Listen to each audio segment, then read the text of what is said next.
Hello everyone, myself Anup Kushwaha and I welcome to you all on my YouTube channel Physics Scholar। तो last lecture में हमने GIC lecturer physics exam के exam pattern, syllabus और reference books के बारे में discussion किया, जो कि इस पूरी सीरीज़ का इंट्रोडक्शन वीडियो था, यानी वेरी फर्स्ट वीडियो था। तो आज से हम लोग सिलेबस के ऊपर बात करने वाले हैं और सिलेबस में हम सेलेक्ट किया है हमने सबसे पहले यूनिट मैकेनिक्स को। तो जो सबसे पहली यूनिट है आपके 7 यूनिट में से, सिलेबस का जो 7 यूनिट है फिजिक्स का, उसमें से सबसे पहले यूनिट है मैकेनिक्स। तो मैकेनिक्स के सबसे शुरुआती इन 3 टॉपिक को आज के लेक्चर में कवर करने की पूरी कोशिश करेंगे। और इसके जो न्यूमेरिकल्स हैं उनके लिए हम एक अलग से लेक्चर लेकर आएंगे, क्योंकि मुझे लगता है कि इन तीनों टॉपिक को कवर करते करते ही ये लेक्चर थोड़ा लेंदी हो जाएगा। तो इसके न्यूमेरिकल को और अच्छे से फोकस करने के लिए उसका एक सेपरेट वीडियो ज़्यादा अच्छा होगा। ठीक है, तो चलिए स्टार्ट करते हैं बिना टाइम को बर्बाद किए मैकेनिक्स के सबसे शुरुआती इन 3 टॉपिक को। और आज ये आपके सिलेबस का एकदम पहला लेक्चर होगा। लास्ट लेक्चर जो था वो इंट्रोडक्शन वीडियो था, उसमें सिलेबस के बारे में कोई बात नहीं थी, हमने कुछ पढ़ाया नहीं था। तो ये एकदम सबसे पहला लेक्चर होगा सिलेबस को लेकर। ठीक है, तो इन 3 टॉपिक को कवर करने के लिए हम लोग लेक्चर अपना स्टार्ट करते हैं।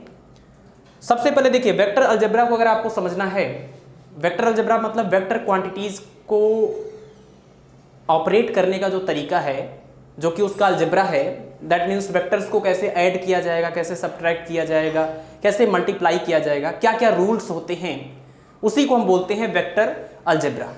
तो वेक्टर अलजेब्रा को समझने के लिए सबसे पहले हम वेक्टर के बारे में बात करेंगे, और उससे भी पहले अगर देखा जाए तो हम फिजिकल क्वांटिटी की बात करेंगे कि फिजिकल क्वांटिटी या भौतिक राशियां क्या होती हैं। फिजिकल क्वांटिटी या भौतिक राशियों का मतलब ये होता है कि ऐसी क्वांटिटी जिसको एक नंबर में एक्सप्रेस किया जा सके। तो कोई भी ऐसी चीज़ जिसको आप एक नंबर में एक्सप्रेस कर सकते हैं, उसको आप फिजिकल क्वांटिटी बोल सकते हैं। जैसे किसी ऑब्जेक्ट का मास है, आप उसको किलोग्राम में एक्सप्रेस कर सकते हैं, 10 किलोग्राम, 20 किलोग्राम, 10 क्विंटल, 20 क्विंटल। तो इसका मतलब कि आप मास को एक फिजिकल क्वांटिटी, भौतिक राशि बोल सकते हैं। हम लोगों के जो सुख दुख इमोशंस हैं, उन सबको हम किसी नंबर में एक्सप्रेस नहीं कर सकते हैं। इसका मतलब कि ये जो सुख होते हैं, सुख है, दुख है, इमोशंस है, गुस्सा है, ये चीज़ों को हम फिजिकल क्वांटिटी नहीं बोलेंगे। ठीक है, तो कोई भी ऐसी क्वांटिटी, कोई भी ऐसी चीज़ जिसको एक नंबर में एक्सप्रेस कर सकते हैं, that is called physical quantity.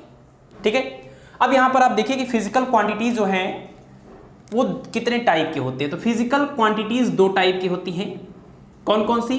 तो एक क्वांटिटी है स्केलर और दूसरी क्वांटिटी है वेक्टर। ठीक है, अब देखिए बहुत ही बारीक लेवल पर, ऐसे लेवल पर हम बात नहीं करेंगे जो क्लास 11th में जिस तरीके से इन सारी चीज़ों को पढ़ाया जाता है। तो अगर हम वैसे लेवल पर चले जाएंगे तो फिर अपने इस कॉम्पिटिटिव एग्जाम को हम फोकस नहीं कर पाएंगे। तो मेरी बस कोशिश यही है कि एक ओरिजिन से ही शुरू करें, बट जो चीज़ें आपको पता है उसके बारे में बहुत ज़्यादा डिस्कशन ना करके, बहुत ज़्यादा टाइम लॉस ना किया जाए, मेन पॉइंट के ऊपर फोकस किया जाए जो दिमाग में रखना जरूरी है। ठीक है, तो फिजिकल क्वांटिटी आपने देखा कि 2 टाइप के हो सकते हैं, scalar quantity, vector quantity. Scalar quantity किसको बोलते हैं? तो कोई भी ऐसी फिजिकल क्वांटिटी, कोई भी ऐसी भौतिक राशि जिनको पूरी तरह से एक्सप्रेस करने के लिए, एक्सप्लेन करने के लिए सिर्फ और सिर्फ मैग्नीट्यूड की जरूरत पड़ती है, उनको आप स्केलर क्वांटिटी या अदिश राशि बोल सकते हैं। ठीक है, और कोई भी ऐसी क्वांटिटी जिसको पूरी तरह से एक्सप्रेस करने के लिए मैग्नीट्यूड चाहिए और साथ ही साथ उसका डायरेक्शन भी बताना पड़े, ऐसी फिजिकल क्वांटिटी को आप बोलते हैं वेक्टर क्वांटिटी या सदिश राशियां। ठीक है, तो फिजिकल क्वांटिटीज इस तरीके से देखा जाए 2 टाइप की हो गई डायरेक्शन के बेसिस पर। जिनके पास डायरेक्शन होता है और मैग्नीट्यूड होता है वो वेक्टर क्वांटिटी, जिनके पास डायरेक्शन नहीं होता है, सिर्फ मैग्नीट्यूड होता है, वो स्केलर क्वांटिटी या अदिश राशियां।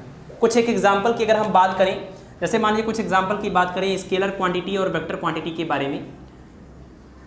स्केलर क्वांटिटीज के एग्जांपल्स में अगर हम लोग आएँ तो सबसे पहले तो आप जानते हैं कि मास हो गया, है ना। मास जो किलोग्राम में एक्सप्रेस किया जाता है, उसमें कोई डायरेक्शन नहीं होता है, ये एक स्केलर क्वांटिटी है। ठीक है ना। इसी तरीके से आप जानते हैं डिस्टेंस एक स्केलर क्वांटिटी है। डिस्टेंस की हेल्प से आप स्पीड कैलकुलेट करते हैं, speed is equal to distance upon time. तो टाइम की को भी इसी में आप रख लीजिए। ये सब के सब स्केलर क्वांटिटीज़ हैं, है ना। और भी अगर आप देखें इसी में वॉल्यूम है, ये स्केलर क्वांटिटी है। ठीक है, और वर्क है, एनर्जी है, पावर है, ये सब स्केलर क्वांटिटीज़ के एग्जांपल्स हैं। हाँ, यहाँ पर एक चीज़ यहाँ पर आप ध्यान रखेंगे, वर्क एनर्जी और पावर नाम से जो आपने क्लास 11th पढ़ा होगा तो एक चैप्टर हुआ करता था। तो या आप इस तरीके से याद कर लीजिए कि वर्क एनर्जी एंड पावर जो चैप्टर है उसमें तीनों के तीनों जो क्वांटिटीज़ हैं वो स्केलर क्वांटिटीज़ के एग्जाम्पल्स हैं, ठीक है, एंड सो ऑन। इसी तरीके से बहुत सारी फिजिकल क्वांटिटीज़ हैं जो स्केलर की कैटेगरी में आती हैं, यानी इनको पूरी तरह से एक्सप्रेस करने के लिए डायरेक्शन बताने की कोई ज़रूरत ही नहीं है, सिर्फ मैग्नीट्यूड से ही काम हो जाता है कि इतने किलोग्राम है ना, या इतना मीटर की डिस्टेंस, इतनी स्पीड से वो चल रहा है, ये सब के सब अपने आप में एक्सप्लेन हो जाते हैं सिर्फ मैग्नीट्यूड से। इसी तरीके से अगर हम वेक्टर क्वांटिटीज़ की बात करें तो वेक्टर क्वांटिटीज़ के भी कुछ एग्जांपल्स आप देख लीजिए। देखिए यहाँ पर हमने लिखा हुआ है मास, लेकिन हम इसमें जो पहला एग्जांपल ले रहे हैं वो वेट को ले रहे हैं। वेट आप समझते हैं वेट क्या होता है? जैसे हम लोग अर्थ पर है तो हमारा वेट क्या है? जिस फोर्स से अर्थ हमको अपने सेंटर की ओर अट्रैक्ट कर रही है वही हमारा वेट है। तो W का फार्मूला, वेट का फार्मूला होता है ना mass into m into g, यही होता है ना, W is equal to m into g. तो इसमें ये जो m है वो एक स्केलर क्वांटिटी है, लेकिन जब m को g से मल्टीप्लाई करते हैं तब जो क्वांटिटी आती है उसको हम कहते हैं वेट, और वेट एक वेक्टर क्वांटिटी है। इसका मतलब वेट के पास मैग्नीट्यूड के साथ साथ डायरेक्शन भी होता है, और वेट का डायरेक्शन किधर होता है? तो वेट का डायरेक्शन उधर होता है जिधर इस जी का डायरेक्शन होता है। और अर्थ के केस में एक्सेलरेशन ड्यू टू ग्रेविटी यानी गुरुत्वीय त्वरण का जो डायरेक्शन होता है वो अर्थ के सेंटर की ओर होता है, यानी वेट का डायरेक्शन भी अर्थ के सेंटर की ओर, पृथ्वी के केंद्र की ओर होता है, ठीक है। तो ये एक वेक्टर क्वांटिटी है, ये बात आपको ध्यान रखनी है। दूसरी बात ये कि यहां पर हमने डिस्टेंस लिखा हुआ है। डिस्टेंस का ही करस्पॉन्डिंग एक क्वांटिटी है जिसको हम क्या बोलते हैं? डिस्प्लेसमेंट। आप जानते भी हैं डिस्प्लेसमेंट क्या है? डिस्टेंस और डिस्प्लेसमेंट में क्या डिफरेंस है? तो डिस्टेंस जो होता है वो किसी भी दो पॉइंट के बीच की, मतलब कोई भी ऑब्जेक्ट अगर किसी एक पॉइंट से चल रहा है और किसी दूसरे पॉइंट पर पहुंच रहा है तो जिस भी रास्ते से वो गया है उसकी टोटल पाथ लेंथ, रास्ते की जो कुल लंबाई होती है उसको हम बोलते हैं डिस्टेंस। बट डिस्प्लेसमेंट क्या होता है? इनिशियल और फाइनल पोजीशन के बीच की जो मिनिमम डिस्टेंस है that is called displacement. For example suppose कि यहाँ पर आपने किसी ऑब्जेक्ट को आपने कहा कि ये उसका इनिशियल पोजीशन है, ऑब्जेक्ट इधर गया और फाइनली यहाँ पर पहुँच गया, तो ये हुआ इनिशियल पॉइंट और ये हुआ फाइनल पॉइंट। इनिशियल और फाइनल पोजीशन के बीच की जो मिनिमम डिस्टेंस है उसको हम डिस्प्लेसमेंट बोलते हैं। तो आप समझ सकते हैं कि I और F के बीच की मिनिमम डिस्टेंस बोलने का मतलब कि एकदम सीधे जाना पड़ेगा, दैट मीन्स आपने डायरेक्शन फिक्स कर दिया। इसका मतलब कि इस चीज को अगर आप इनके और इनके बीच की मिनिमम डिस्टेंस की बात कर रहे हैं दैट मीन्स आपने डायरेक्शन को कंफर्म कर दिया, आपने डायरेक्शन भी इसके साथ ऐड कर दिया है मैग्नीट्यूड के साथ साथ। तो ऐसी क्वांटिटी को हम क्या बोलते हैं? डिस्प्लेसमेंट। और ये डिस्प्लेसमेंट क्या हो जाएगी? एक वेक्टर क्वांटिटी हो जाएगी। बिल्कुल इसी तरीके से अगर आप देखिए ये इनिशियल पॉइंट हो और ये फाइनल पॉइंट हो, तो इनिशियल अगर ये यहाँ से स्टार्ट करते हैं, ठीक है, यहाँ से चलेंगे और इस रास्ते से होते हुए यहाँ पर पहुँचेंगे, तो अगर इस इनिशियल और फाइनल के बीच की टोटल पाथ लेंथ की बात करें तो ये लेंथ और ये लेंथ दोनों को ऐड करना पड़ेगा। फॉर एग्जांपल ये 5 किलोमीटर है, ये 3 किलोमीटर है, टोटल कितना हो जाएगा? 8 किलोमीटर। ये जो 8 किलोमीटर है ये है डिस्टेंस, इनिशियल और फाइनल पोजीशन के बीच की डिस्टेंस। डिस्प्लेसमेंट की बात करें तो यहाँ पर आप क्या करेंगे? पाइथागोरस का थ्योरम यूज करेंगे, और ये जो कर्ण का स्क्वायर बराबर लंब का स्क्वायर प्लस आधार का स्क्वायर है ना, hypotenuse square is equal to perpendicular square plus base square. यहाँ से जब सॉल्व करेंगे तो रिजल्ट आ जाएगा √5 स्क्वायर प्लस 3 स्क्वायर, यानी कि 25 और प्लस 9। ये जो सॉल्व करेंगे ये जो रिजल्ट आएगा ये क्या हो जाएगा? I और F के बीच का डिस्प्लेसमेंट। तो इसका मतलब कि डिस्प्लेसमेंट एक वेक्टर क्वांटिटी है और डिस्टेंस जो है वो एक स्केलर क्वांटिटी है, ठीक है। इसी तरीके से देखिए अब स्पीड यहाँ पर आपने लिखा था, तो स्पीड के करस्पॉन्डिंग जो यहाँ पर क्वांटिटी आती है वो होती है वेलोसिटी। स्पीड के करस्पॉन्डिंग जो क्वांटिटी होती है वो वेलोसिटी होती है। तो स्पीड का फार्मूला होता है speed is equal to distance upon time. तो डिस्टेंस भी स्केलर, टाइम भी स्केलर, तो स्पीड जो निकल के आया वो भी स्केलर। बट वेलोसिटी की अगर बात करें तो वेलोसिटी इज इक्वल टू होता है डिस्प्लेसमेंट अपॉन टाइम। तो इसमें टाइम जो है वो स्केलर है बट डिस्प्लेसमेंट जो है वो वेक्टर है। तो डिस्प्लेसमेंट अपॉन टाइम में यानी वेक्टर अपॉन स्केलर आ रहा है, तो इसका जो रिजल्ट आता है वो भी क्या आता है? एक वेक्टर क्वांटिटी आती है, ठीक है। यानी स्पीड जो है वो एक स्केलर क्वांटिटी है जबकि वेलोसिटी एक वेक्टर क्वांटिटी है। Speed is equal to distance upon time होता है, velocity is equal to displacement upon time होता है। एक बात आप जरूर कह सकते हैं कि वेलोसिटी बोलने का मतलब क्या है? वेलोसिटी बोलने का मतलब यही है कि स्पीड आप बता रहे हैं और उसके साथ साथ उसका डायरेक्शन भी बता रहे हैं। वेलोसिटी बोलने का मतलब कि आप स्पीड की बात कर रहे हैं कि कितना तेज चल रहा है कोई भी ऑब्जेक्ट, साथ ही साथ आप डायरेक्शन भी बता रहे हैं। तो कई बार ये बात आपको ध्यान रखना पड़ता है, जैसे आप यूनिफॉर्म सर्कुलर मोशन की भी बात करेंगे तो वहाँ पर भी ये बात आएगी कि जो ऑब्जेक्ट यूनिफॉर्म सर्कुलर मोशन करते हैं, एक समान वृत्तीय गति करते हैं, उनका वेग बदलता है कि नहीं बदलता है। तो देखिए जो यहाँ पर एक समान गति करते हैं उनके वेग का ये होता है इस तरीके का डायरेक्शन, टेंजेंट की डायरेक्शन में, ठीक है, ये वेग v का डायरेक्शन है। और यहाँ पर आप जब देखेंगे तो हर एक पॉइंट पर डायरेक्शन चेंज हो रहा है, डायरेक्शन चेंज हो रहा है, बट इसका जो मैग्नीट्यूड है वो चेंज नहीं होता, इसका जो परिमाण होता है वो चेंज नहीं होता है। अगर यहाँ 10 मीटर पर सेकेंड, यहाँ भी 10 मीटर पर सेकेंड, यहाँ भी 10 मीटर पर सेकेंड, तो जो 10 मीटर पर सेकेंड है वो क्या है, वो इस वेलोसिटी का मैग्नीट्यूड है। दैट मीन्स आप कह सकते हैं स्पीड, और वो स्पीड यूनिफॉर्म होता है, एक समान होता है। इसी वजह से ऐसे मोशन को यूनिफॉर्म सर्कुलर मोशन कहते हैं। ध्यान रखिएगा, यूनिफॉर्म सर्कुलर मोशन का मतलब कि वेलोसिटी यूनिफॉर्म नहीं है। वेलोसिटी यूनिफॉर्म होने के लिए स्पीड और डायरेक्शन दोनों को यूनिफॉर्म होना पड़ेगा, सेम होना पड़ेगा। तो यूनिफॉर्म सर्कुलर मोशन जब बोला जाता है तो उसका मतलब ये है कि वेलोसिटी जो है उसका magnitude, that means speed same है, कांस्टेंट है, डायरेक्शन इसका बदल रहा है, इस वजह से आप बोलेंगे कि वेलोसिटी भी बदल रही है। क्योंकि वेलोसिटी के बदलने का मतलब दोनों में से कोई भी एक बदल जाए। आप अगर स्पीड को बदल रहे हैं तब भी वेलोसिटी चेंज हो रही है, आप डायरेक्शन को चेंज कर रहे हैं तब भी वेलोसिटी चेंज हो रही है, अगर आप दोनों को चेंज कर रहे हैं तब भी वेलोसिटी चेंज हो रही है। क्योंकि वेलोसिटी का मतलब होता है इस वेलोसिटी का मैग्नीट्यूड, ये स्पीड, और उसके साथ ही साथ डायरेक्शन, ठीक है। तो वेलोसिटी भी एक वेक्टर क्वांटिटी हो गई। इसके अलावा और भी बहुत सारी वेक्टर क्वांटिटीज़ हैं, कुछ एक का नाम मेंशन करेंगे, उसके बाद आगे बढ़ेंगे। जैसे आप जानते हैं कि बात करें हम इलेक्ट्रिक फील्ड की, इलेक्ट्रिक फील्ड जो होता है वो एक वेक्टर क्वांटिटी है। वेलोसिटी के अलावा आप जानते हैं एक्सेलरेशन की बात, एक्सेलरेशन जो है वो एक वेक्टर क्वांटिटी है, क्योंकि वो वेलोसिटी से निकलता है, change of velocity upon time, ठीक है। तो इस तरीके से आप ध्यान रखेंगे स्केलर क्वांटिटीज और वेक्टर क्वांटिटीज के बारे में। तो दो मतलब जो क्वांटिटीज हैं वो डायरेक्शन के बेसिस पर दो टाइप की, स्केलर और वेक्टर, जिनको एक्सप्लेन करने के लिए मैग्नीट्यूड डायरेक्शन दोनों चाहिए, वो वेक्टर। जिसके लिए सिर्फ मैग्नीट्यूड से ही पूरा एक्सप्लेनेशन हो जाए वो स्केलर। ये बहुत सारे एग्जांपल्स होते हैं स्केलर क्वांटिटीज़ के और वेक्टर क्वांटिटीज़ के। तो जैसे जैसे हम लोग सिलेबस आगे पढ़ेंगे, जो भी नई क्वांटिटीज़ हमको मिलेंगी रास्ते में, बीच में, उन हर एक क्वांटिटी के बारे में हम आपको बताएंगे कि is this quantity is scalar और वेक्टर, ठीक है। चलिए आगे बढ़ते हैं। ये तो रही बात क्वांटिटीज़ के बारे में। आपको जो यहाँ पर मेन फोकस करना है वो वेक्टर के ऊपर करना है। तो अब हम लोग बात करते हैं वेक्टर क्वांटिटीज़ के बारे में, वेक्टर क्वांटिटीज़ के बारे में। तो देखिए कोई भी क्वांटिटी अगर वेक्टर क्वांटिटी है तो उसको एक्सप्रेस करने का एक तरीका होता है। कोई भी क्वांटिटी अगर वेक्टर क्वांटिटी है तो इसको एक्सप्रेस करने का एक तरीका है।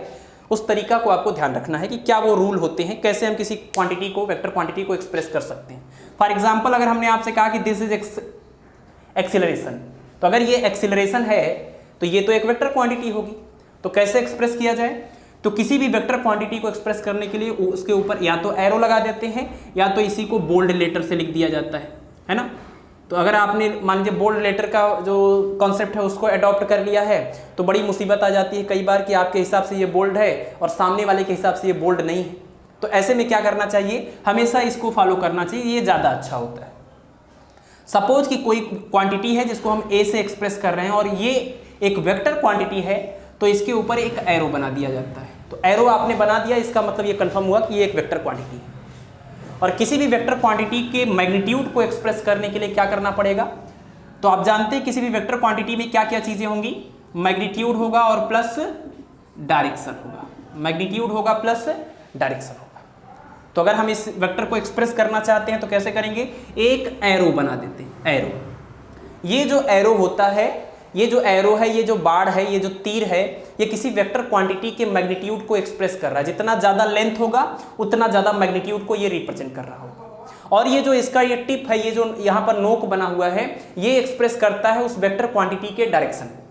तो कॉपी पे आप जानते हैं कैसे होता है डायरेक्शन, इधर होता है ईस्ट, ये वेस्ट, ये नॉर्थ और इधर साउथ। तो कॉपी पे इस तरीके से हम लोग डायरेक्शन को एक्सप्रेस करते हैं। तो आप इसको बोल सकते हैं कि ये जो भी वेक्टर क्वांटिटी है ये पूरब की दिशा में है, ईस्ट के डायरेक्शन में, ठीक है। और इसका मैग्नीट्यूड कितना है, तो इसकी आप लेंथ को मेजर कर लेंगे। फॉर एग्जांपल आपने मेजर कर लिया, इसकी जो लेंथ है वो है 4 सेंटीमीटर।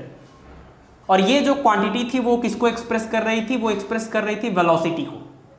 अब सेंटीमीटर में तो वेलोसिटी हो नहीं सकती, इसका मतलब ये है कि ये जो वेक्टर क्वांटिटी है, जितनी भी वेलोसिटी को ये एक्सप्रेस कर रही थी, उस पूरी वेलोसिटी को एक्सप्रेस करने के लिए आपने सिंबॉलिकली क्या लिखा है, इसकी 4 सेंटीमीटर लेंथ को बना दिया है। और आपने ये माना है कि यहां पर 1 सेंटीमीटर लेंथ का मतलब है, 1 सेंटीमीटर लेंथ का मतलब है 4 मीटर पर सेकेंड।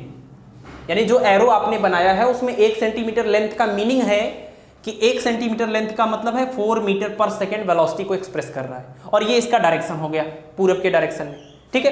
तो 4 मीटर पर सेकेंड, फिर 4 मीटर पर सेकेंड, 4 मीटर पर सेकेंड और ये 4 मीटर पर सेकेंड। यानी कि अगर 4 सेंटीमीटर टोटल लेंथ है और 1 सेंटीमीटर का मतलब है 4 मीटर पर सेकेंड, तो 4 सेंटीमीटर जो है वो कितने को एक्सप्रेस कर रहा होगा, 4 × 4 यानी कि 16 मीटर पर सेकेंड। तो कोई भी ऐसी वेक्टर क्वांटिटी, कोई ऐसी वेलोसिटी जिसकी वैल्यू है 16 मीटर पर सेकेंड, किसी ऑब्जेक्ट की वेलोसिटी अगर 16 मीटर पर सेकेंड है तो आप उसको 4 सेंटीमीटर लंबे किसी एरो से एक्सप्रेस कर सकते हैं। आपकी मर्जी है, आप इसको 8 सेंटीमीटर लंबा भी खींच सकते हैं। तब आप क्या बोलेंगे कि आपके 8 सेंटीमीटर में हर 1 सेंटीमीटर का मतलब होता है 2 मीटर पर सेकेंड, तो 8 का हो जाएगा 16 मीटर पर सेकेंड, ठीक है।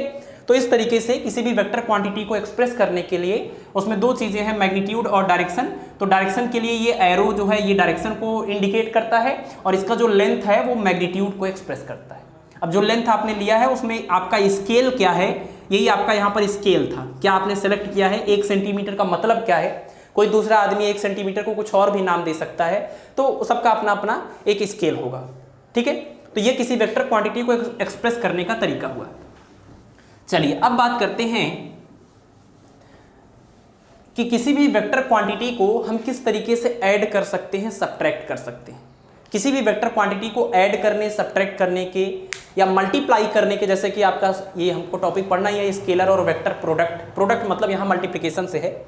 तो किसी भी वेक्टर क्वांटिटी को कैसे हम ट्रीट करेंगे, कैसे उसके अलजेब्रा को समझेंगे, तो इसके लिए कुछ रूल्स हैं। तो हम नेक्स्ट हेडिंग आप समझ सकते हैं, आपका यहाँ पर है रूल्स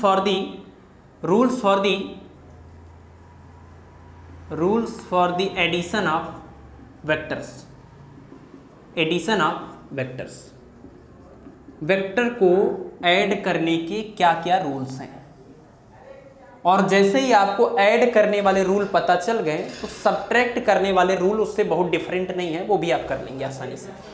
तो rules for the addition of vectors में 2-3 रूल्स आपको देखने हैं और उन तीनों में कोई बहुत खास डिफरेंस है नहीं। तो एक तो आपको पढ़ना है triangle law of vectors addition, त्रिभुज का नियम है ना। जो सदिश राशियां होती हैं, वेक्टर्स होते हैं, उनको ऐड करने का ट्रायंगल लॉ होता है, triangle law of vectors addition. दूसरा है parallelogram law of vectors addition, यानी समांतर चतुर्भुज का नियम। और तीसरा है polygon law of vectors addition, ठीक है। तो ये 3 रूल के बारे में हम लोग बात करेंगे। शुरुआत करते हैं यहीं से। ट्रायंगल लॉ क्या बोलता है? देखिए, ट्रायंगल लॉ बहुत ही सिंपल सा लॉ है जो सिंपली आपको ये बताता है कि अगर आपको कोई भी 2 वेक्टर क्वांटिटीज गिवन हों, जैसे एरो के फॉर्म में कोई 2 वेक्टर क्वांटिटीज गिवन हों, तो उन दोनों वेक्टर क्वांटिटी को ऐड करके जो रिजल्टेंट वेक्टर आएगा उसको कैसे एक्सप्रेस करना है। तो ट्रायंगल लॉ यही बोलता है कि अगर सपोज आपको इस तरीके के, और चलिए सिंप्लिसिटी के लिए हम ऐसा लेते हैं, इस तरीके के और इस तरीके के 2 वेक्टर क्वांटिटीज को ऐड करना है। इस वेक्टर का नाम है वेक्टर ए और ये है आपका वेक्टर बी। तो ट्रायंगल लॉ यही बोलता है कि अगर आप वेक्टर ए में वेक्टर बी को ऐड करना चाहते हैं, तो ये जो वेक्टर ए है, देखिए यहाँ से ये शुरुआत होता है वेक्टर, उसको बोलते हैं टेल, ये पूंछ है ना। इसको बोलते हैं हेड, यानी ये सिर है, सिर से या सिर बोला जाता है। ये क्या है? ये भी टेल है और ये हेड है। तो अकॉर्डिंग टू ट्रायंगल लॉ अगर आप 2 वेक्टर को ऐड करना चाहते हैं तो पहले वाले वेक्टर को आप ड्रॉ करिए, दिस इज वेक्टर ए, और पहला वेक्टर जहां पर खत्म हो जाए वहां से दूसरे वाले वेक्टर को स्टार्ट करिए। तो दूसरे वाले वेक्टर को यहां से स्टार्ट करेंगे और ये जैसा वेक्टर का डायरेक्शन है, डायरेक्शन आपको वही रखना है। शिफ्ट आप कहीं भी कर सकते हैं। अगर ये वेक्टर बी है ना, तो अगर हमने इसी के पैरेलल यहां पर खींच दिया, this is also vector B, तो किसी भी वेक्टर को उसके पैरेलल डायरेक्शन में आप शिफ्ट कर सकते हैं, बट उसका डायरेक्शन आपको चेंज नहीं करना है। जो इतना इंक्लाइंड है उसको ऐसे इंक्लाइन नहीं कर सकते, ऐसे नहीं कर सकते, ठीक है। तो ये आपको ध्यान रखना है। तो अगर ये वेक्टर बी है तो क्या किया आपने, पहले वेक्टर को ड्रॉ कर दिया, जहां पर ये खत्म हुआ है वहां से दूसरे वाले वेक्टर को ड्रॉ करेंगे, दिस इज वेक्टर बी। अब पहले वेक्टर के टेल से लेकर दूसरे वेक्टर के हेड तक जो वेक्टर जाएगा वही वेक्टर जो है इस वेक्टर और इस वेक्टर दोनों के रिजल्टेंट को बताएगा।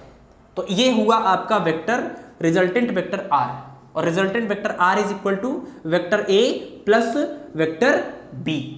तो ये जो रिजल्टेंट वेक्टर है इसका मैग्नीट्यूड कितना आएगा वो तो हम लोग आगे देखेंगे अभी, बट ये जो रिजल्टेंट वेक्टर आएगा उसको एक्सप्रेस करने का तरीका होगा वेक्टर ए और वेक्टर बी और बीच में प्लस। इसका मतलब वेक्टर आर जो है वो इन दोनों का रिजल्टेंट है। लेंथ कितनी है ये अभी नहीं पता हमको, ठीक है। सीधे सीधे हम लेंथ को जोड़कर नहीं बताएंगे कि ये 5 है और ये 3 है तो 5 + 3 आर इज इक्वल टू 8, नहीं ये गलत है। ये अभी हम सिर्फ आपको ये बता रहे हैं कि इन दोनों वेक्टर का जो रिजल्टेंट वेक्टर होगा वो कैसे एक्सप्रेस किया जाएगा, कैसे रिप्रेजेंट किया जाएगा। तो यही वो वेक्टर है जो इनका और इनका रिजल्टेंट है। अब अगर आपको इसकी लेंथ पता चल जाए दैट मीन्स आपको इस वेक्टर आर का मैग्नीट्यूड पता चल गया, ठीक है। तो वो तो अलग मुद्दा है, उसको हम आगे देखेंगे। तो यही होता है ट्रायंगल लॉ। ट्रायंगल लॉ यही बोलता है कि अगर एक वेक्टर में दूसरे वेक्टर को ऐड करना है तो पहला वेक्टर जहां पर खत्म हो जाए वहां से दूसरे वेक्टर को स्टार्ट करना है। जस्ट लाइक कि आपका जो डायलॉग होता है कि आप अपने दोस्तों से कहते हैं ना कि तुम जहां सोचना बंद करते हो हम वहां से सोचना शुरू करते हैं, तो ऐसी ही चीज यहां पर ट्रायंगल लॉ में आपको देखने को मिलती है। पहला वेक्टर जहां पर खत्म होता है दूसरा वेक्टर वहां से स्टार्ट होता है, ठीक। चलिए अब यहां पर दूसरा जो लॉ है जिसको पैरेललोग्राम लॉ बोलते हैं, ये लॉ के अकॉर्डिंग ये कहता है कि अगर आपके पास ऐसे दो वेक्टर हैं जिनको आप ऐड करना चाहते हैं तो ऐसा भी आप कर सकते हैं कि एक वेक्टर ड्रॉ कर लीजिए, दिस इज वेक्टर ए, और दूसरे वेक्टर को भी यहीं से स्टार्ट करिए जहां से ये वेक्टर स्टार्ट हुआ है, ये वेक्टर बी, ठीक है। तो वेक्टर ए हो गया, वेक्टर बी हो गया। अब पैरेललोग्राम लॉ है तो आपको पैरेललोग्राम बनाना पड़ेगा, समांतर चतुर्भुज बनाना पड़ेगा। जैसे ट्रायंगल लॉ में देखिए ट्रायंगल बन गया है ना, ट्रायंगल बन गया इसीलिए इसको ट्रायंगल लॉ बोलते हैं। तो पैरेललोग्राम लॉ में क्या करेंगे, इसी के पैरेलल एक वेक्टर यहां पर और बनाएंगे, इसी के पैरेलल, क्योंकि पैरेललोग्राम में क्या होता है दोनों जो साइड होते हैं वो एक दूसरे के समांतर होते हैं, बराबर होते हैं। तो ये वेक्टर बी है तो ये वेक्टर बी, इसके पैरेलल और इसके बराबर जो वेक्टर होगा उसको यहां पर बना लेंगे, दिस इज वेक्टर ए। ये बन गया आपका पैरेललोग्राम यानी समांतर चतुर्भुज, ठीक है। तो पैरेललोग्राम जो लॉ है वो यही कहता है कि अगर आपको ऐसे दो वेक्टर को, वेक्टर ए और वेक्टर बी को ऐड करना है तो ट्रायंगल लॉ के अकॉर्डिंग के अलावा आप ऐसे भी दूसरे इस पैरेललोग्राम लॉ से भी कर सकते हैं। करना यही होगा आपको कि दोनों वेक्टर को कहां से ड्रॉ करना है, सेम पॉइंट से ड्रॉ करना है और इनको एक पैरेललोग्राम का एडजेसेंट साइड बना देना है, संगत भुजाएं बना देना है ना। ये दोनों संगत भुजाएं हो गई। अब इन दोनों जो वेक्टर आपके पास हैं इनके प्रतिच्छेदन बिंदु से जाने वाला जो विकर्ण होगा, ये वाला विकर्ण, विकर्ण यानी डायगोनल, तो इन दोनों वेक्टर के पॉइंट ऑफ इंटरसेक्शन से पास होने वाला जो डायगोनल वेक्टर होगा वही डायगोनल वेक्टर इस वेक्टर और इस वेक्टर के रिजल्टेंट वेक्टर को एक्सप्रेस कर रहा होगा, जस्ट लाइक दिस, ठीक है। यानी ये जो यहां पर वेक्टर आपने बनाया है ये कौन सा वेक्टर है, ये वेक्टर है आपका vector r is equal to vector a plus vector b। यानी यही जो वेक्टर आपको दिख रहा है ये वेक्टर a और वेक्टर b दोनों का रिजल्टेंट है। और वैसे भी आप देखिए ट्रायंगल लॉ को भी यहाँ यूज कर सकते हैं। ट्रायंगल लॉ आपको यही कहता था कि फर्स्ट वेक्टर जहां पर खत्म हो, अगर सेकंड वेक्टर वहीं से स्टार्ट हो जाए तो पहले वेक्टर के टेल से दूसरे वेक्टर के हेड तक जो जाता है वो इनका और इनका रिजल्टेंट होता है, जस्ट लाइक दिस। और सिमिलरली आप देखिए यहां पर, तो ये वाला वेक्टर अगर इसको फर्स्ट वेक्टर माने तो ये वेक्टर यहां पर b है और जहां खत्म हो रहा है वहां से वेक्टर a स्टार्ट हो रहा है। तो इसका मतलब कि पहले वेक्टर के टेल से दूसरे वेक्टर के हेड तक जो वेक्टर जाएगा वो इनके और इनके रिजल्टेंट को भी बताएगा। तो अगर हम वेक्टर a में वेक्टर b को जोड़ना चाहते हैं तो वेक्टर a जहां खत्म हो रहा है वहां से वेक्टर b को बना रहे हैं, इसका मतलब ये जो है वो वेक्टर a और वेक्टर b दोनों का रिजल्टेंट है। लेकिन यहां और इसको देखें तो आपको क्या दिख रहा है कि वेक्टर b और वेक्टर a का रिजल्टेंट भी यही आ रहा है। इसका मतलब ये भी बात भी यहां पर वेरीफाई हो जाती है कि vector a plus vector b is equal to vector b plus vector a। Parallelogram law से ये बात आपको कंफर्म हो गई कि जो वेक्टर का एडिशन होता है, वेक्टर्स का एडिशन ये भी कम्यूटेटिव प्रॉपर्टी को फॉलो करता है, यानी क्रम विनिमय नियम का पालन करता है, ठीक है। यानी कम्यूटेटिव प्रॉपर्टी को फॉलो करता है। जैसे आप जानते हैं स्केलर जो होते हैं वो भी कम्यूटेटिव प्रॉपर्टी को फॉलो करते हैं, 2 + 3 इज इक्वल टू 3 + 2 होता है ना। तो बिल्कुल वैसे ही vector a plus vector b is equal to vector b plus vector a होता है, ठीक है। चलिए पॉलीगॉन में क्या होता है कि इसमें पॉलीगॉन लॉ का मतलब होता है बहुभुज नियम। तो ये जस्ट क्या है, ट्रायंगल लॉ का एक कह लीजिए मल्टीप्लिकेशन है, मल्टीप्लिसिटी के फॉर्म में है। जैसे आपको बहुत सारे वेक्टर दे दिए जाएं तो आप कैसे उनको ऐड करेंगे, कैसे रिजल्ट निकालेंगे। तो उसमें आपको क्या करना है, पहले दो वेक्टर को लेकर ट्रायंगल लॉ से आप उनका रिजल्टेंट पता कर लीजिए, और जैसे ये रिजल्टेंट मिल जाए अब इसी में आप तीसरे वाले वेक्टर को ड्रॉ करिए और फिर से पैरेललोग्राम ये ट्रायंगल लॉ यूज करिए, उसका भी रिजल्टेंट निकालिए। जैसे देखिए, मान लीजिए हमने आपसे कहा कि दिस इज वेक्टर ए, ये वेक्टर ए है और आपको इसमें वेक्टर बी को ऐड करना है, और मान लीजिए हमारा वेक्टर बी है, तो इसको और इसको जो ऐड करेंगे तो ये वाला वेक्टर आपको मिलेगा, और ये इस वेक्टर को हम बोल रहे हैं vector R, that is equal to vector A plus vector B. तो आपने इन दोनों वेक्टर का रिजल्टेंट निकाल लिया। अब मान लीजिए कि आपके पास एक तीसरा वेक्टर वेक्टर सी भी है, उस वेक्टर को भी इसी में जोड़ना था, यानी आपको vector A plus vector B plus vector C करना था। तो क्या करेंगे, तो वेक्टर सी सपोज कि अगर इस डायरेक्शन में ऐसे उसका डायरेक्शन है, तो अगर ये वेक्टर सी है तो इस वेक्टर सी को अब क्या करेंगे, देखिए ए और बी दोनों का रिजल्टेंट ये आया, अब इनको आप पीछे छोड़ दीजिए, है ना, आपको यानी दोनों का समेशन मिल गया है, vector A plus vector B ये है और वेक्टर सी ये है। तो देखिए ये वेक्टर जहां पर खत्म हुआ वहां से ये वाला वेक्टर स्टार्ट हो रहा है, इसका मतलब ये जो वेक्टर यहां बनेगा ये वेक्टर होगा इसके और इसके एडिशन के इक्वल, यानी ये वेक्टर ए प्लस बी है और ये वेक्टर सी है, तो ये आ जाएगा इनका और इनका resultant vector A plus vector B plus vector C. ठीक है, तो इसका मतलब कि अगर दो से ज्यादा वेक्टर भी आपको ऐड करने हो तो पॉलीगन जो लॉ है इसको यूज करते हुए, यानी ट्रायंगल को ही बार बार यूज करते हुए, पॉलीगन लॉ इसको बोला गया, इसको यूज करके आप बहुत सारे वेक्टर को ऐड कर सकते हैं, उनका रिजल्टेंट पता कर सकते हैं। ठीक है, पैरेललोग्राम लॉ आप याद करिए, और यहां से एक इंपॉर्टेंट बात जो आपको ध्यान रखना वो ये कि जब ये दो वेक्टर ऐसे आपके पास होते हैं तो इनका जो रिजल्टेंट होता है इनके बीच में से कहीं से होकर जाता है, इनका जो रिजल्टेंट है वो इनके बीच से होकर जाता है। बीच से कहां से होकर जाता है, तो वो तो जब आप पैरेललोग्राम बनाएंगे तो जो डायगोनल बनेगा वही होगा।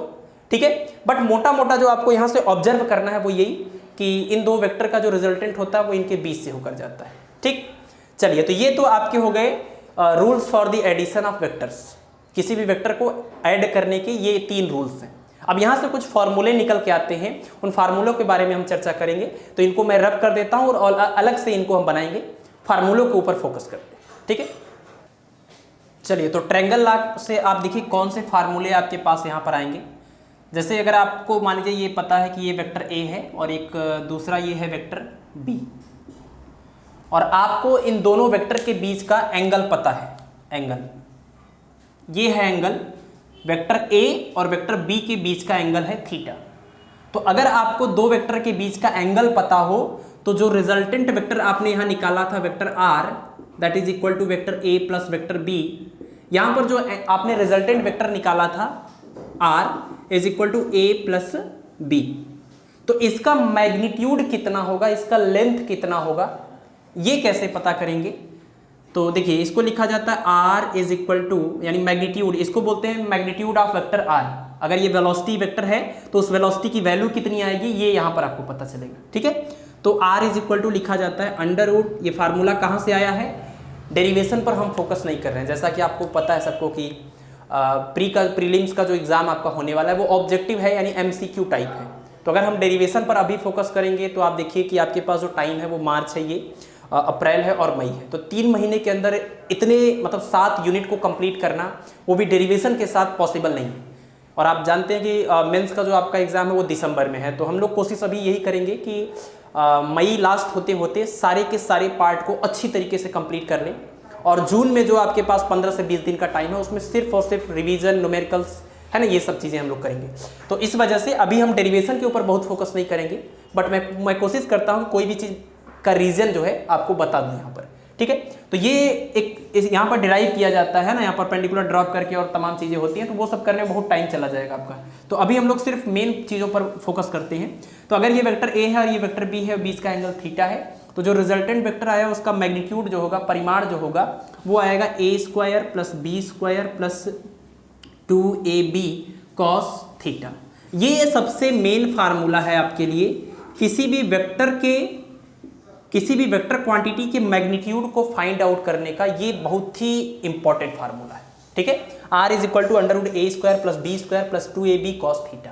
तो इसमें a और b क्या है, तो a है वेक्टर a का मैग्नीट्यूड, b है वेक्टर b का मैग्नीट्यूड, और थीटा है इन दोनों वेक्टर्स के बीच का एंगल।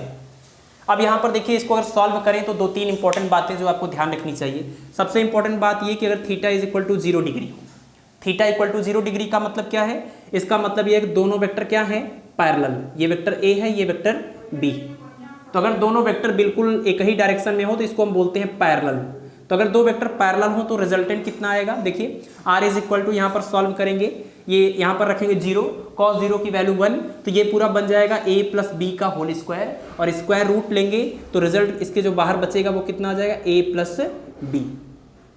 इसका मतलब ये हुआ कि अगर दो वेक्टर सेम डायरेक्शन में हैं, पैरेलल हैं, उनके बीच का एंगल 0 है, तो जो रिजल्टेंट वेक्टर होता है उसका मैग्नीट्यूड कैसे आएगा, तो सिंपल सा इन दोनों वेक्टर के मैग्नीट्यूड के समेशन के इक्वल। देखिए यहाँ से सिर्फ हमने वेक्टर को हटा दिया, जैसे लग रहा है कि हमने वेक्टर को हटा दिया, उसी टाइप का ये रिजल्ट मिल रहा है, r is equal to a plus B. लेकिन ये तभी, सिर्फ और सिर्फ तभी जब दोनों वेक्टर क्या होंगे, पैरेलल।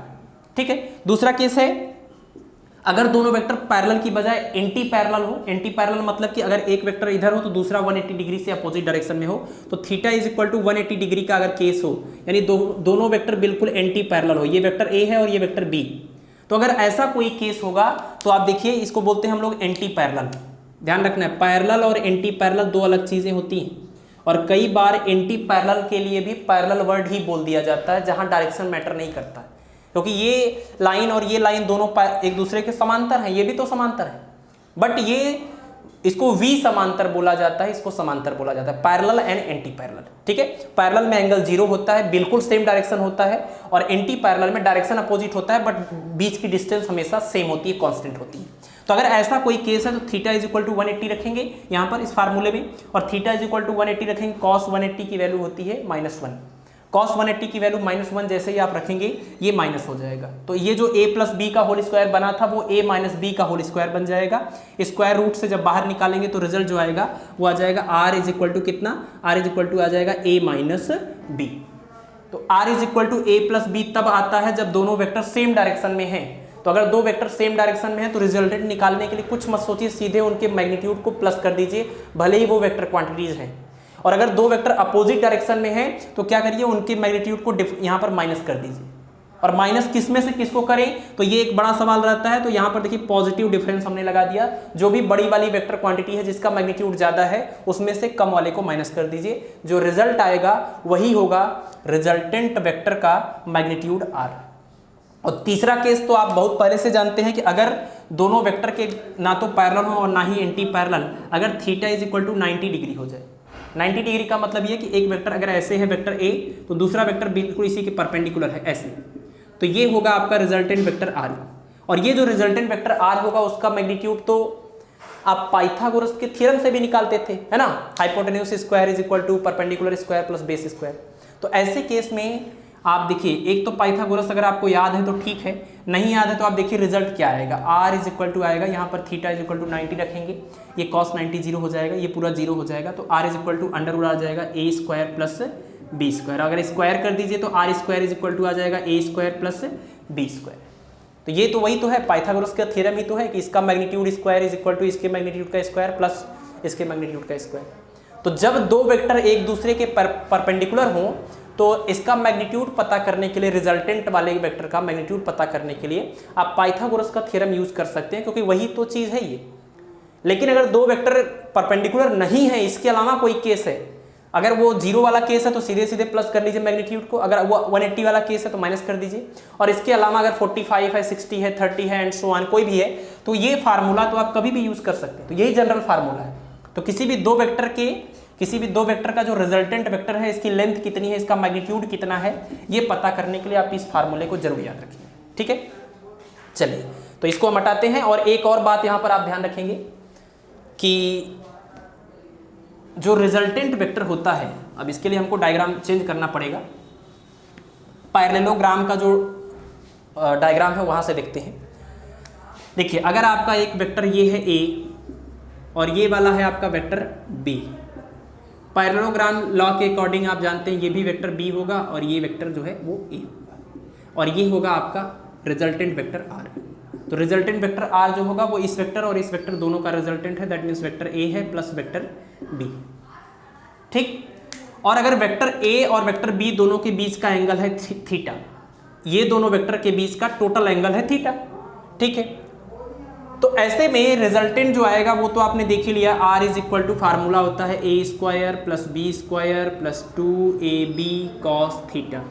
लिखने का तरीका हमेशा यही रहेगा वेक्टर के फॉर्म में, vector r is equal to vector a plus vector b, यही होता है, ठीक है। बट इसके मैग्नीट्यूड की जब बात करते हैं तो ये फार्मूला हो जाता है, यहाँ थीटा है ये। अब इसमें अगर हम इस वाले एंगल को मान लें बीटा, ये एंगल को अगर हम बीटा मान लें, बीटा का मतलब क्या है, ये है पहले वेक्टर और रिजल्टेंट वेक्टर के बीच का एंगल।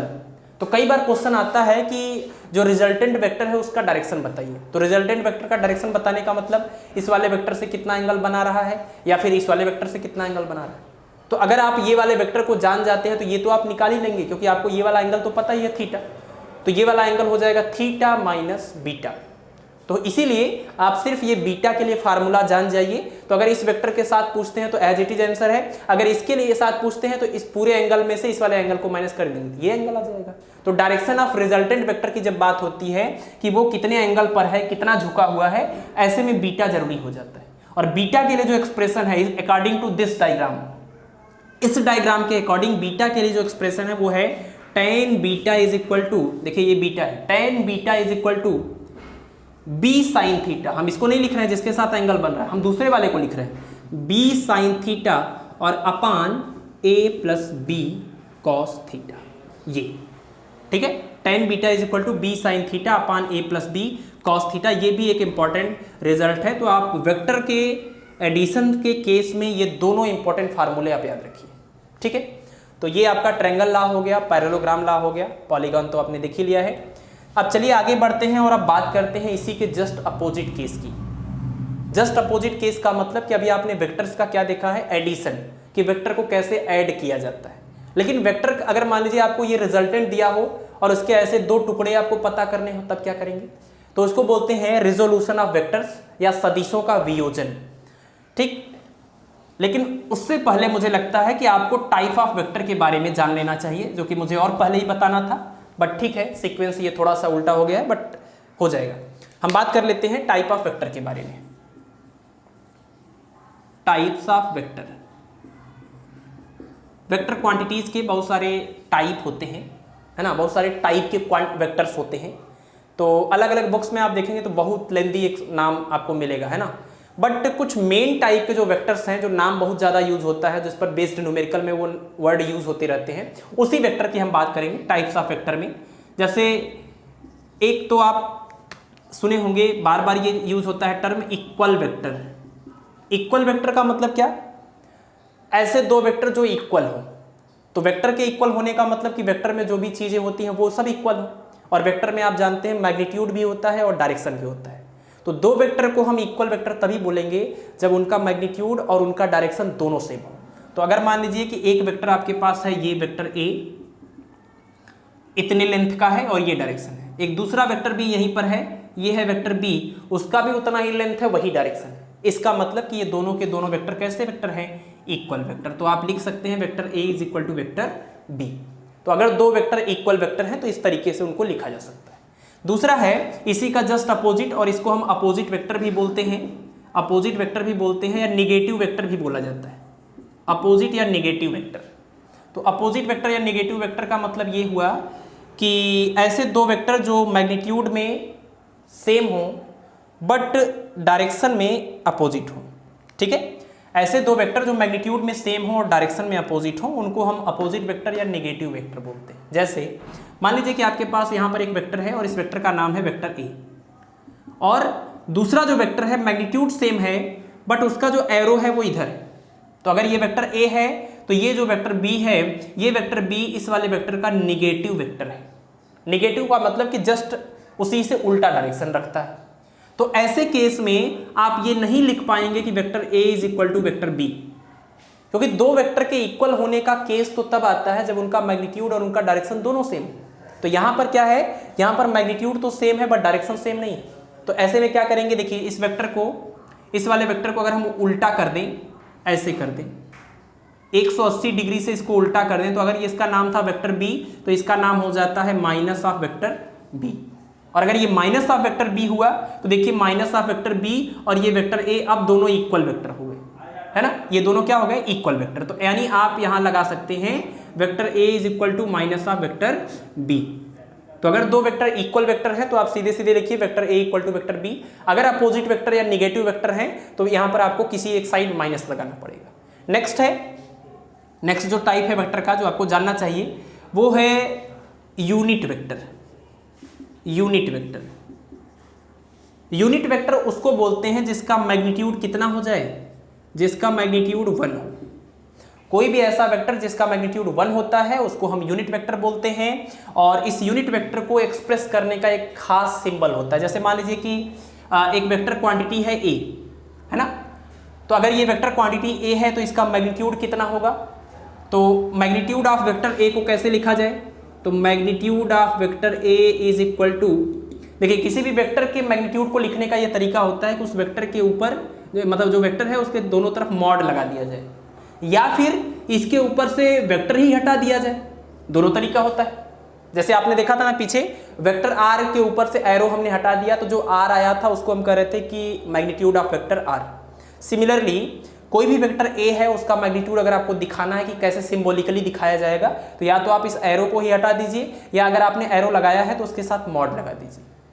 और ऐसा कोई भी वेक्टर जिसका ये मैग्नीट्यूड कितना आ जाए 1 तो इस वेक्टर का नाम हो जाता है यूनिट वेक्टर। ये बात तो ठीक है कि जिसका मैग्नीट्यूड 1 हो जाए वो यूनिट वेक्टर है, बट कोई और एक तरीका जिससे आपको देखते ही पता चल जाए कि ये वेक्टर यूनिट वेक्टर है तो इसके लिए क्या करते हैं, उस वेक्टर के ऊपर कैप लगा देते हैं। तो कोई भी वेक्टर जिसके ऊपर कैप लगा होगा ये कंफर्म हो जाता है कि वो एक यूनिट वेक्टर है, उसका मैग्नीट्यूड 1 यूनिट है, 1 है ना। तो यानी ए कैप अगर लगा है तो इसका मैग्नीट्यूड कितना आएगा, 1 आएगा। तो कोई भी वेक्टर अगर यूनिट वेक्टर है तो उसका मैग्नीट्यूड 1 होता है और उसको सिंबल इस तरीके से एक्सप्रेस करते हैं कि ए के ऊपर कैप लगा दिया जाता है, इसको पढ़ते हैं ए कैप। ठीक है, चलिए तो इसको हम मिटा रहे हैं, इसको हटा रहे हैं यहाँ पर। अगर आपको स्क्रीनशॉट लेना है तो आप ले सकते हैं। ये 3 टाइप के वेक्टर हो गए, अभी कुछ और टाइप के वेक्टर्स की बात करेंगे हम लोग। देखिए नेक्स्ट जो वेक्टर का टाइप है वो है 4th टाइप की। अगर हम बात करें जो कि सबसे ज्यादा इंपॉर्टेंट है वो है orthogonal unit vector. Orthogonal unit vector. Orthogonal unit vector का मतलब क्या, यूनिट वेक्टर का मतलब तो आप समझ गए कि जिसका मैग्नीट्यूड 1 होता है वो यूनिट वेक्टर होता है, उसके ऊपर कैप लगाया जाता है। बट ऑर्थोगोनल यूनिट वेक्टर का मतलब क्या, तो ऑर्थोगोनल का मतलब होता है कि जो म्यूचुअली परपेंडिकुलर हो, म्यूचुअली परपेंडिकुलर। तो आप जानते हैं कि ये जो कोऑर्डिनेट सिस्टम आपके पास होता है ये होता है कोऑर्डिनेट सिस्टम, है ना, ये होता है coordinate system, Cartesian coordinate system, है ना। पोलर और जो सिलेंड्रिकल और स्फीरिकल होते हैं हम उसकी बात नहीं कर रहे हैं, इसको बोलते हैं कार्टेशियन कोऑर्डिनेट सिस्टम। तो कार्टेशियन कोऑर्डिनेट सिस्टम में ये होता है ओरिजिन, ये होता है एक्स एक्सिस, ये होता है वाई एक्सिस और ये होता है जेड एक्सिस, है ना। ये right handed Cartesian coordinate system है, राइट हैंडेड। लेफ्ट हैंडेड में आप जानते हैं यहां से स्टार्ट होता है ना, एक्स वाई और जेड हो जाता है। ठीक, तो ये जो आपका कार्टेशियन कोऑर्डिनेट सिस्टम है, इस कार्टेशियन कोऑर्डिनेट सिस्टम में इस एक्स डायरेक्शन को पॉइंट आउट करने के लिए इसके डायरेक्शन में एक यूनिट वेक्टर को सपोज किया जाता है और उस यूनिट वेक्टर को बोलते हैं आई कैप। कैप का मतलब कि इसका मैग्नीट्यूड 1 है और आई कैप का मतलब कि ये एक्स के डायरेक्शन में यूनिट वेक्टर है। सिमिलरली वाई के डायरेक्शन में जो यूनिट वेक्टर है उसको जे कैप बोला जाता है और जेड के डायरेक्शन में जो यूनिट वेक्टर है उसको के कैप बोला जाता है।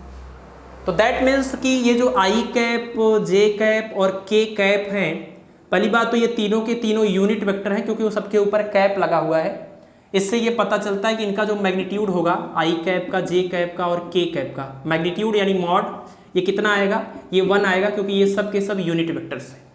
और दूसरी बात ये कि जिसके साथ भी आई कैप लगा है, किसी भी वेक्टर क्वांटिटी में अगर आई कैप है, इसका मतलब उसका डायरेक्शन किधर है, एक्स एक्सिस जो होता है, एक्स अक्ष जो होता है उधर इसका डायरेक्शन है। इसी तरीके से अगर जे कैप लगा है इसका मतलब वाई डायरेक्शन है, के कैप लगा है इसका मतलब जेड डायरेक्शन है। ठीक है, अच्छा अब ये जो तीनों के तीनों यूनिट वेक्टर आपको दिख रहे हैं, ये तीनों के तीनों यूनिट वेक्टर का डायरेक्शन एक्स, वाई और जेड के डायरेक्शन में है। और आपको पता है ये कि कार्टेशियन कोऑर्डिनेट सिस्टम, ये तीनों के तीनों जो एक्सिस होते हैं वो म्यूचुअली परपेंडिकुलर होते हैं।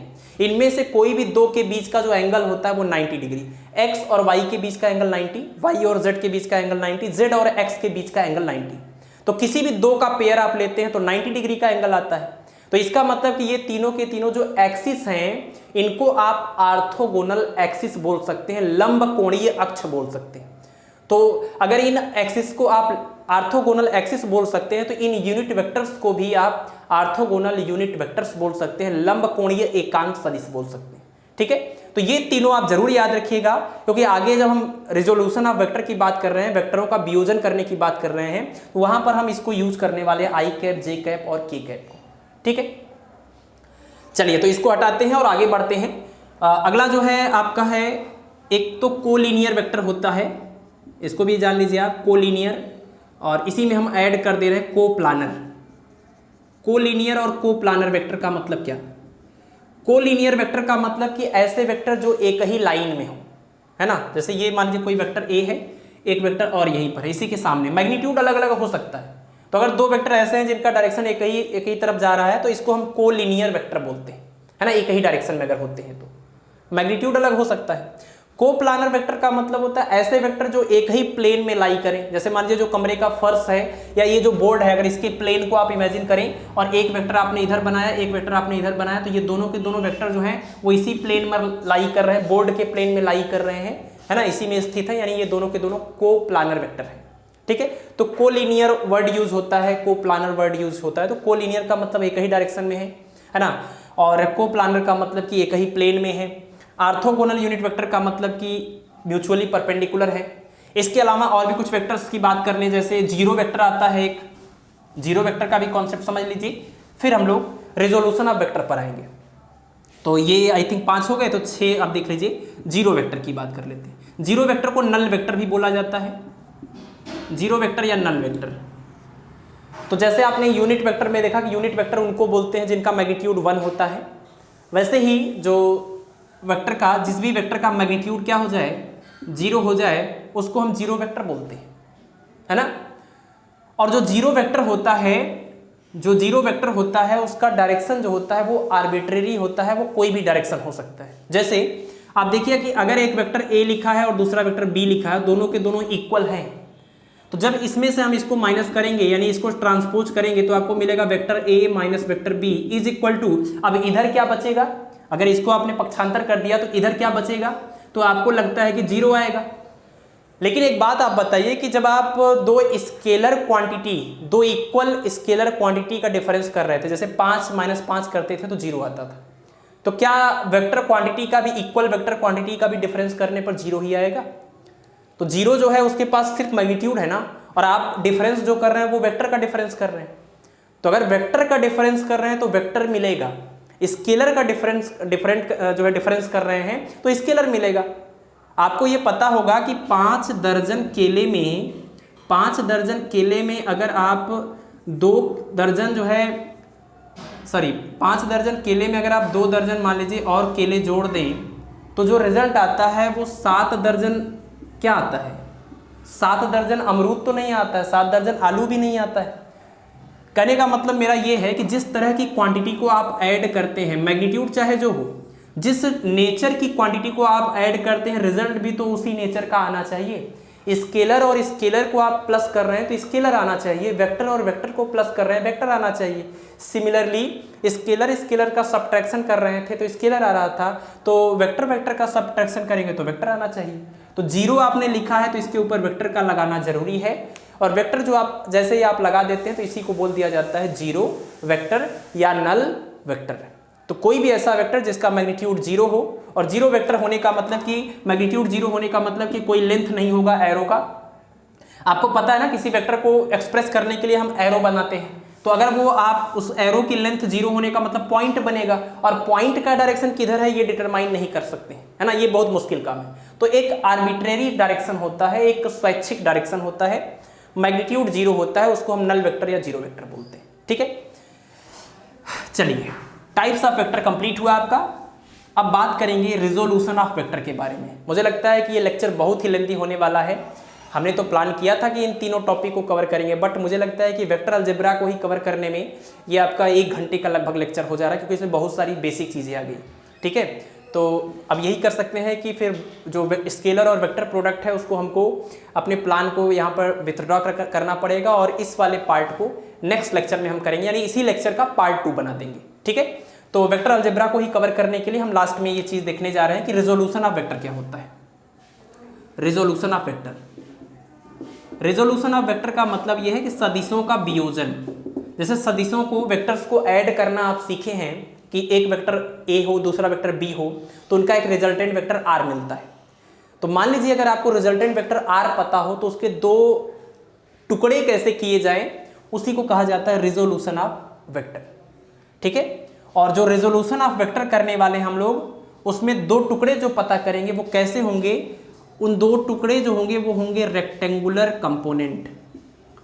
रेक्टेंगुलर कंपोनेंट बोलने का मतलब कि म्यूचुअली परपेंडिकुलर कंपोनेंट हम पता करने वाले हैं, म्यूचुअली परपेंडिकुलर कंपोनेंट्स। इस बात को समझिए ध्यान से आप।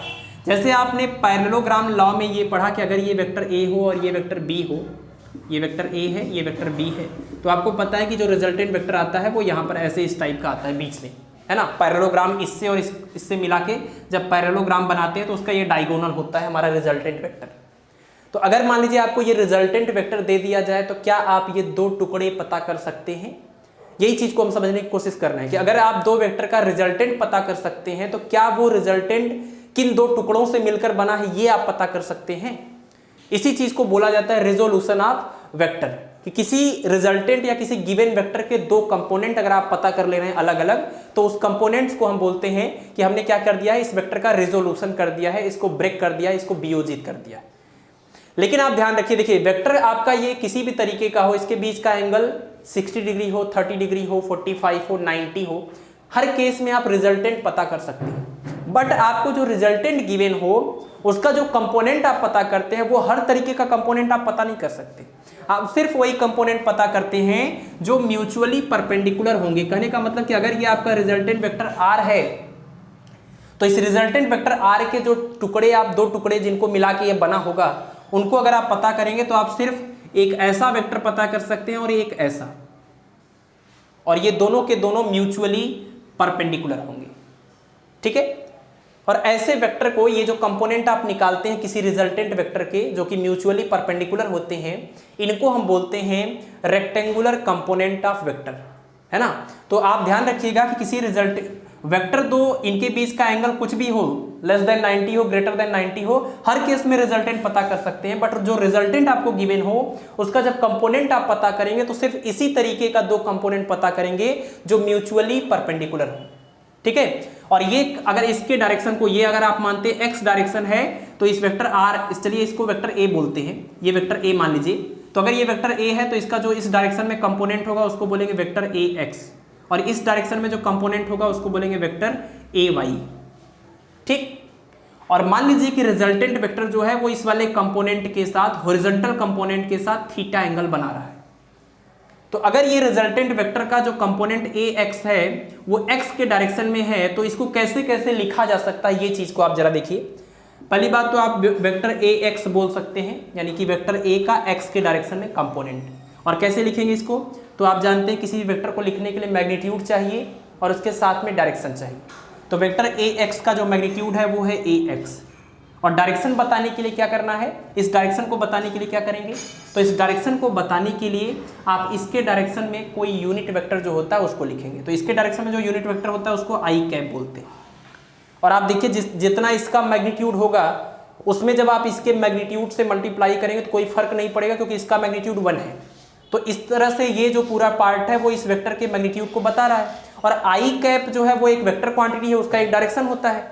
तो अगर उसी डायरेक्शन में ये वेक्टर है तो इसका मतलब दोनों का सेम डायरेक्शन हो गए।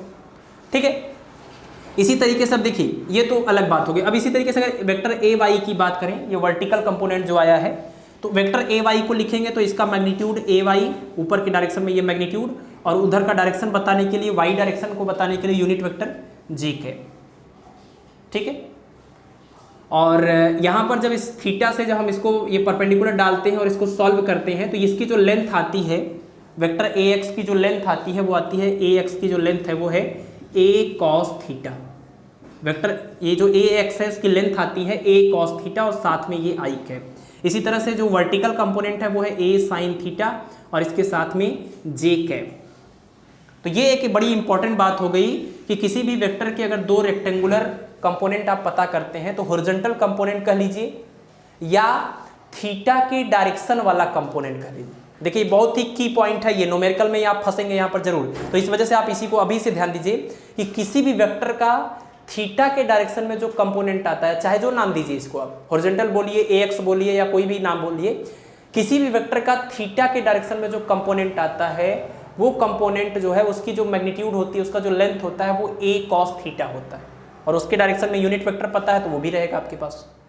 और इसके परपेंडिकुलर जो दूसरा वाला कंपोनेंट है वो ए साइन थीटा होता है। तो अगर आप मान लीजिए हमने आपसे एक क्वेश्चन दिया आपको कि दिस इज वेक्टर एफ और इसकी वैल्यू है 100 न्यूटन और theta is equal to 30 degree के डायरेक्शन में जो इस वेक्टर का कंपोनेंट आएगा वो कितना होगा। तो थीटा के डायरेक्शन में जो कंपोनेंट आता है वो तो रिजल्टेंट वेक्टर और इनटू में कॉस थीटा यानी कॉस 30 आएगा और इसके जो परपेंडिकुलर इधर वाला होगा इसका मैग्नीट्यूड कितना होगा, तो रिजल्टेंट वेक्टर ए या एफ और उसके साथ में साइन थीटा होगा जहां पर यही थीटा है 30 डिग्री। ठीक है, तो ये बात आपको ध्यान रहे कि ये जो है अगर ये रिजल्टेंट वेक्टर है तो थीटा के डायरेक्शन में जो कंपोनेंट आता है उसमें कॉस टर्म जुड़ जाता है और थीटा के अलावा जो दूसरा है यानी परपेंडिकुलर वाला है उसमें साइन थीटा लग जाता है। ठीक, अगर मान लीजिए आप इस थीटा की बजाय इस वाले थीटा के बारे में बात करते हैं, इस वाले थीटा के बारे में, तो अगर मान लीजिए ये 100 है और ये यहाँ पर है 60 ही आएगा ना इस अकॉर्डिंग देखा जाए। तो अगर ये 60 है तो इस कंपोनेंट को और कैसे लिखा जा सकता है, आपने कहा कि थीटा के डायरेक्शन में कॉस थीटा लगाना है, तो थीटा यहाँ पर अगर 60 आप सेलेक्ट करते हैं तो क्या आएगा, ये आएगा 100 कॉस आएगा ना थीटा के डायरेक्शन में कॉस, तो 100 कॉस 60 और आप चेक करिए 100 साइन 30 और 100 कॉस 60 दोनों सेम ही होगा। इसी तरीके से अगर आपने ये 60 ले लिया है तो अब ये वाला जो कंपोनेंट आएगा अब वो साइन में आएगा, ये साइन में आएगा तो कितना आ जाएगा 100 साइन थीटा और थीटा कितना आपने सेलेक्ट किया है 60, ये दोनों रिजल्ट भी सेम आएंगे। तो थीटा आप चाहे जिसको लीजिए आपकी मर्जी है, बट उसी थीटा के डायरेक्शन में जो कंपोनेंट आएगा वो कॉस के साथ आएगा और उसका जो परपेंडिकुलर दूसरा वाला होगा वो साइन के साथ आएगा। तो किसी भी वेक्टर के दो रेक्टेंगुलर या परपेंडिकुलर कंपोनेंट पता करने का लिखने का ये तरीका हुआ। ठीक है, वेक्टर ए एक्स बोल सकते हैं, ए एक्स आई कैप बोलेंगे, है ना, ए कॉस थीटा आई कैप बोलेंगे और इसका जो परपेंडिकुलर कंपोनेंट होगा वो ए वाई जे कैप या ए साइन थीटा जे कैप। बस एक दो पॉइंट को और कवर करते हैं, वेक्टर अलजेब्रा आपका पूरा कंप्लीट हो जाएगा। ठीक है, स्केलर प्रोडक्ट और वेक्टर प्रोडक्ट अब रह गया, इसका हम पार्ट 2 जब बनाएंगे तो उसमें बात करेंगे इन दोनों टॉपिक के बारे में, क्योंकि बहुत लेंथी हो जा रहा है, ये लगभग 1 घंटे का लेक्चर आपका हो गया है। ठीक है, चलिए अब इसके बाद हम बात करने वाले हैं कि अगर मान लीजिए आपने किसी वेक्टर के कंपोनेंट पता कर ही लिए, किसी वेक्टर के कंपोनेंट पता ही कर लिए तो उसका मैग्नीट्यूड कैसे निकाला जाएगा, मैग्नीट्यूड कैसे लिखा जाएगा। तो 2-3 पॉइंट और आप देख लीजिए।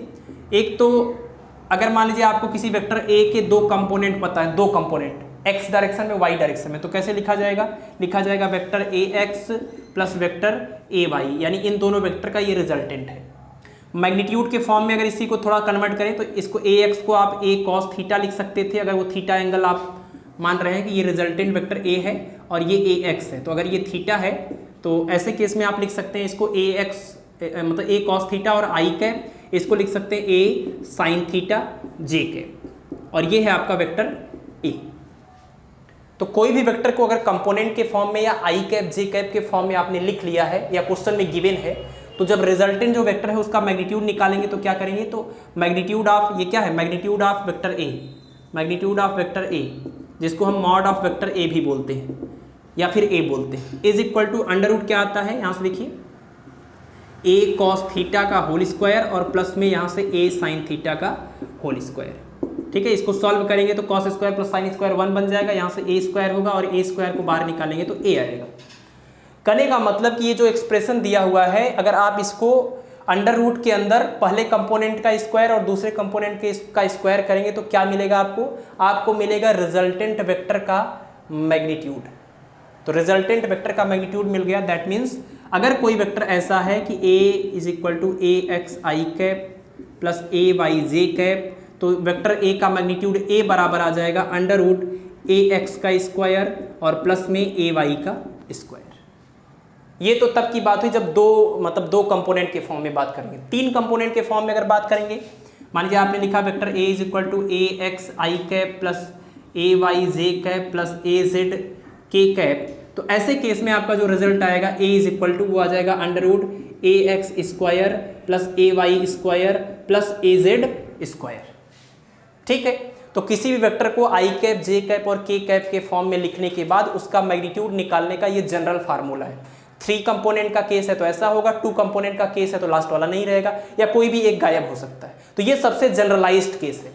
और अगर आपको इसी वेक्टर के डायरेक्शन में यूनिट वेक्टर पता करना है, यूनिट वेक्टर ए कैप, तो ए कैप पता करने का ये फार्मूला आप याद रखिए कि a cap is equal to vector a upon ए।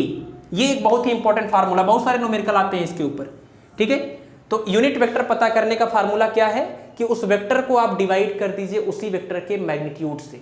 तो किसी अब यानी कहने का मतलब आप देखिए, अगर इस क्वेश्चन के अकॉर्डिंग देखा जाए तो वेक्टर ए का मतलब ये ए X I cap plus A Y J cap plus A Z K cap, और अपान में मैग्नीट्यूड का मतलब क्या, अंडर रूट आई कैप के कोफिशिएंट का स्क्वायर, जे कैप के कोफिशिएंट का स्क्वायर प्लस के कैप के कोफिशिएंट का स्क्वायर। तो किसी भी वेक्टर के डायरेक्शन में यूनिट वेक्टर निकालने का यह तरीका है कि उसके वेक्टर को उसके मैग्नीट्यूड से डिवाइड करिए। मैग्नीट्यूड लिखने का जो तरीका है वो क्या है, आई कैप के साथ जो लिखा है उसका स्क्वायर, जे कैप के साथ जो लिखा है उसका स्क्वायर, के कैप के साथ जो लिखा है उसका स्क्वायर, और रूट के अंदर सबको प्लस कर देना है।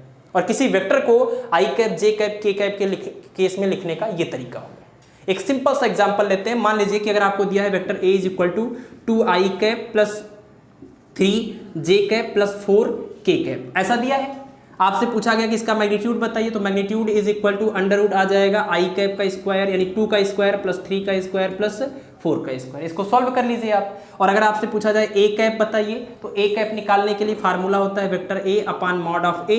वेक्टर ए आपको पता है 2 I cap plus 3 J cap plus 4 K cap, और अपान में इसका मैग्नीट्यूड यहाँ से जो भी ये रूट के अंदर आया होगा पूरा सॉल्व करने के बाद। ठीक है, चलिए, तो इस तरीके से आज की क्लास में हमने कोशिश तो करी थी कि हम तीनों को कवर करें, बट ये थोड़ा लेंदी हो गया है, थोड़ा इलेबोरेटिव हो गया है, बट हमने हर एक चीज़ को कोशिश करी है कि वेक्टर अलजेब्रा का एक छोटा पॉइंट आपको समझ में आ जाए। तो आज के लिए इतना ही रखते हैं। नेक्स्ट लेक्चर इसी का पार्ट 2 जब आएगा, मैकेनिक्स का ये जो पहला लेक्चर हम ले रहे थे इसी में से ये दोनों पॉइंट आपके बच गए हैं। तो अगले लेक्चर में हम पूरा फोकस करेंगे स्केलर प्रोडक्ट और वेक्टर प्रोडक्ट के ऊपर, और उसके बाद का जो लेक्चर होगा उसमें हम इन तीनों टॉपिक के न्यूमेरिकल की बात करेंगे। तो आज के लिए इतना ही, मिलते हैं आपसे नेक्स्ट लेक्चर में, तब तक आप पढ़ाई करते रहिए। धन्यवाद।